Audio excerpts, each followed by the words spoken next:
Chapter 29: A Different Take on Procrastination. Another area I struggled with for many years was procrastination, and it's an area that many of my private coaching clients ask me about. I recently worked with a client called Sarah, not her real name, who was struggling with what she termed chronic procrastination.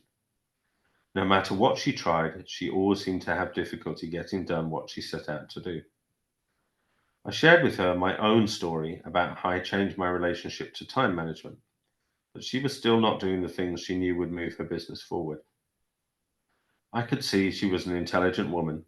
There didn't seem to be any physical reason stopping her from taking action in this area of her life.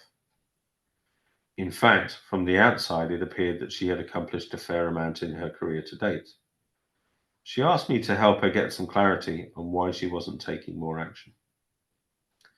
I decided to brainstorm with her different actions she could take.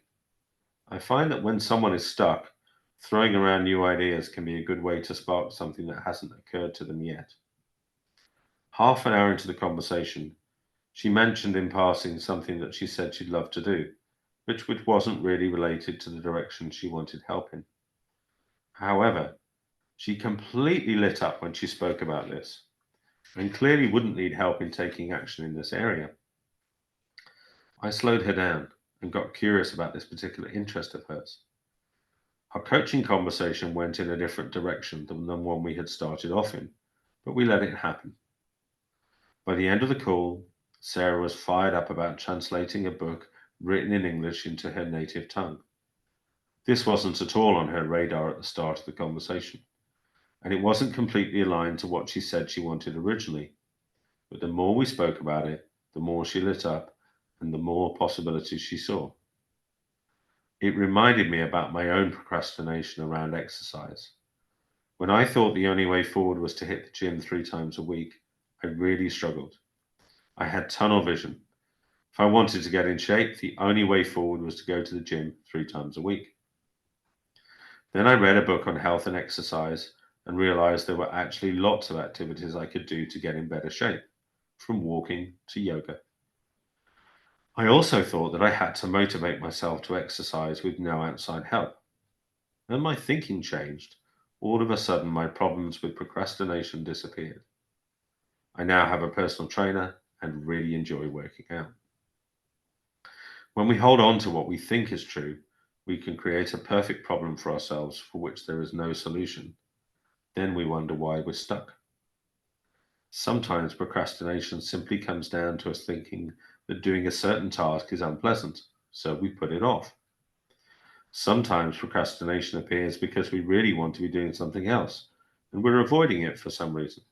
Either way, procrastination is rooted in misunderstanding. And once we sort out that misunderstanding, we don't need to procrastinate any longer. Sarah was held prisoner by her belief that her business could only grow through acquiring more clients.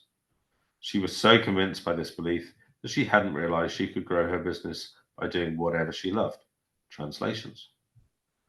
I believed I could only become healthier through weight training at the gym on my own, and so didn't realize what other options were open to me. The fundamental misunderstanding that both Sarah and I were operating under was believing our thinking to be the absolute truth. But it isn't, and it can shift in an instant. Now it's your turn. Pick an area in your life where you perceive yourself to be procrastinating. Is it possible that you have a blind spot in your thinking about the task at hand and that a mental shift could help you move forwards? Wow. This is a chapter and a quarter, isn't it? There were so many places in here where I thought, ooh, might talk about that at the end. Oh, might talk about that at the end. Gosh, there's so many. Yeah, here's what I'm going to pick on actually. This passage says, "Then I read a book on health and exercise and realized there were actually lots of activities I could do to get in better shape." So this is Kush talking about his fitness and his health journey. Then I read a book on health and exercise and realized there were actually lots of activities I could do to get in better shape. There's so much just in that one sentence. One of the things that I'm always fascinated by is what has us do things in the first place. So what do I mean by that? So what was it that had Kush read the book on health and exercise, which created the realization that there were lots of activities he could do to get in better shape? There wasn't just one way of doing it. What is it that had the hand reach, grab that book, open it, read it? I imagine that he's probably reached for other books in the past, opened them, read them, maybe put that aside, did not finish it, didn't really enjoy it. So what was it? What was going on? What had him read that book and then have that realization and then the knock-on effect? That completely fascinates me. Like more than I can say actually. What is it? And so I'll just tell you what I think it is, and it's only what I think it is. I'm not claiming any massive knowledge here. But it suggests to me that there is a deeper intelligence in everything that at our surface level of understanding, our day-to-day living, if you like, is mostly hidden. We just simply don't notice it.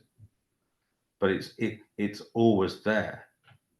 It's always guiding us. It's always making the best of every situation, even if we're taking what we would class as wrong turns or doing the wrong thing or whatever. It's got it covered. It's handling it. So even if he wants to get fit and he's struggling with the, oh well, I've got to do it on my own at the gym and all that kind of stuff. I recognize that. Then there's a deeper intelligence at work that constructs the situation that has him come across the book, find the book, open the book, read the book, creates the realization, and gets him back in the flow. I find that so exciting. Like, that's incredible. It's New Year's Day when I'm recording this chapter. And to have that on your side at the start of a new year, at the mark of a calendar where we go, oh, look, new year. To know that there's this deeper intelligence that is working away for our greater good, that's helping us create what we want to create in our lives, even if we can't see it. It doesn't need us to recognize it. It's still doing the job anyway. I find that amazing. Happy New Year, and I look forward to seeing you on the next chapter.